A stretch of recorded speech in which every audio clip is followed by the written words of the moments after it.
pendidikan Indonesia. So for the first is the user analysis.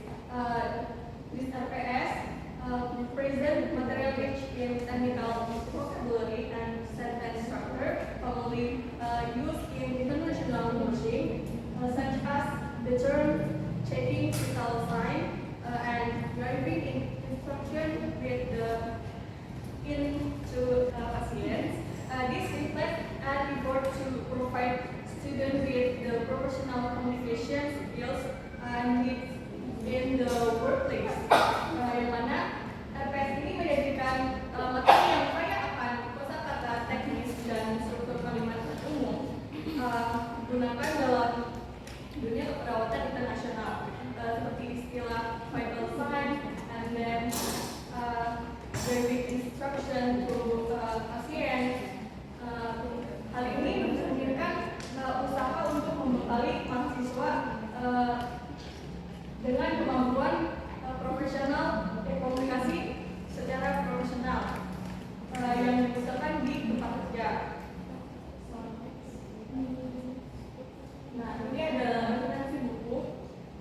The main reference are very relevant to ESD needs, such as analysis for the professional nurse and other clinical nursing books, and there are also twofold many nursing programs abroad.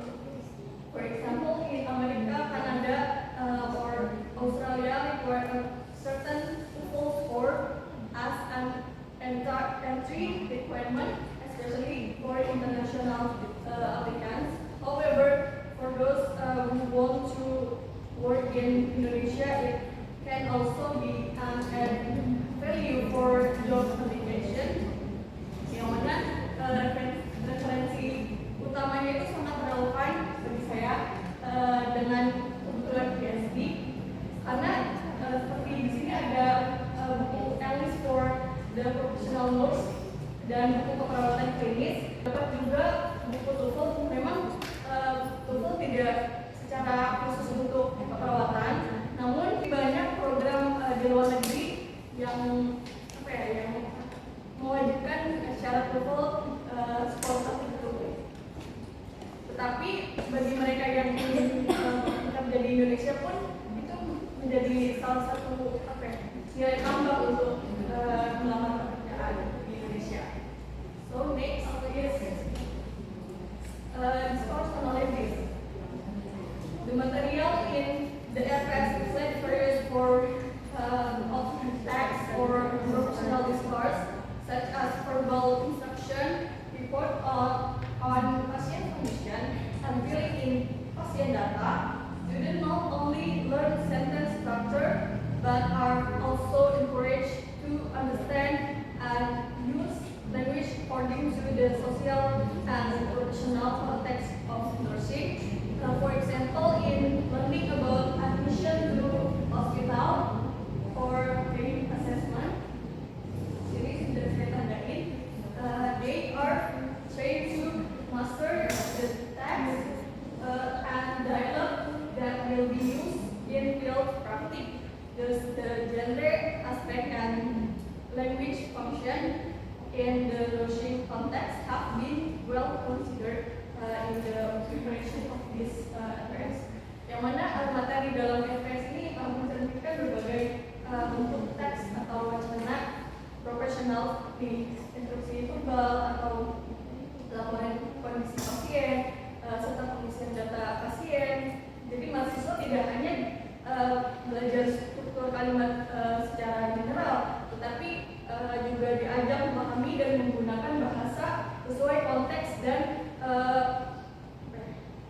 profesional keperawatannya itu.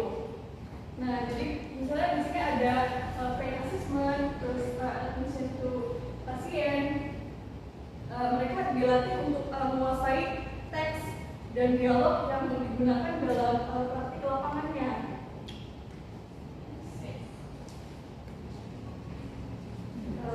Next is need analysis.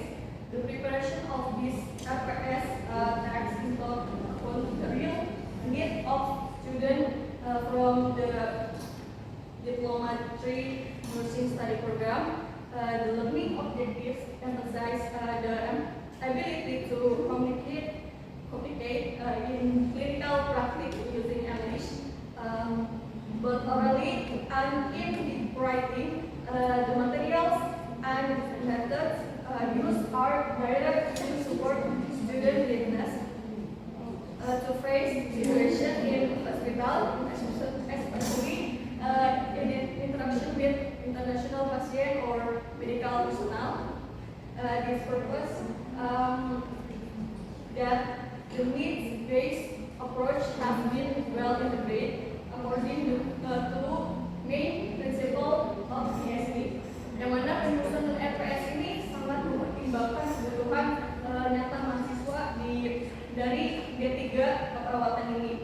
Tujuan pembelajaran itu menekankan kemampuan berkomunikasi, dan metode yang digunakan pun diarahkan untuk mendukung kesiapan mahasiswa dalam menghadapi situasi di rumah sakit, khususnya dalam interaksi dengan pasien atau tenaga medis internasional. Ini membuktikan bahwa pendekatan berbasis kebutuhan ini telah diintegrasikan dengan baik sesuai prinsip utama ISP.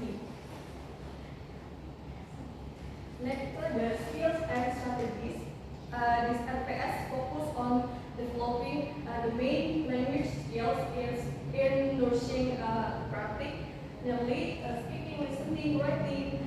Students not only learn passively but active practice English through simulation, learning by discussion, and exercise that are appropriate to the work of work. And then teaching strategies such as role play and context-based tasks demonstrate communicative and text-based approach. For further development, it may be possible to add digital such as simulation, video, and to support instruction and evaluation. Yang mana LPS ini berfokus pada pengembangan keterampilan kebebasan yang utama dalam praktik keperawatan, yaitu ada speaking, listening, dan writing. Jadi mahasiswa tidak hanya diajarkan pasif, tetapi juga aktif. Seperti kayak ada simulasi, ada diskusi dan latihan yang sesuai dengan dunia kerjanya di perawatan. Nah, strategi pengajaran juga seperti kayak role play dan tugas berbasis konteks itu menunjukkan pendekatan yang komunikatif dalam untuk profesionalnya itu. Nah, untuk pengembangan lebih lanjut mungkin bisa menambahkan media digital seperti kayak video simulasi untuk mendukung interaksi dan evaluasi pembelajarannya. So the last one is conclusion.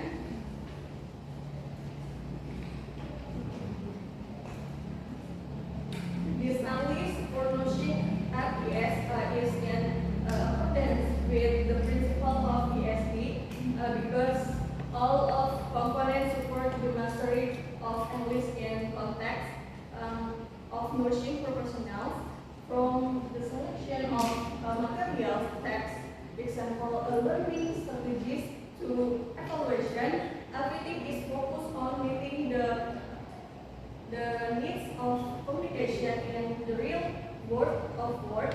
The preparation of this RPS reflects a good understanding of the integration between language learning and specific fields, which is the core of the English for specific purpose approach. Jadi kesimpulannya dalam analisis saya ini, English for nursing ini telah sesuai dengan prinsip PSP karena keseluruhan komponennya itu dari pemilihan materi, contoh teks, strategi pembelajarannya itu hingga evaluasinya semuanya diarahkan untuk memenuhi kebutuhan komunikasi dalam dunia kerja keperawatan. Dan penyusunan RPS ini mencerminkan pemahaman yang baik terhadap integrasi antara pembelajaran bahasa dan bidang spesifik, yaitu bidang keperawatannya, yang merupakan inti dari pendekatan English for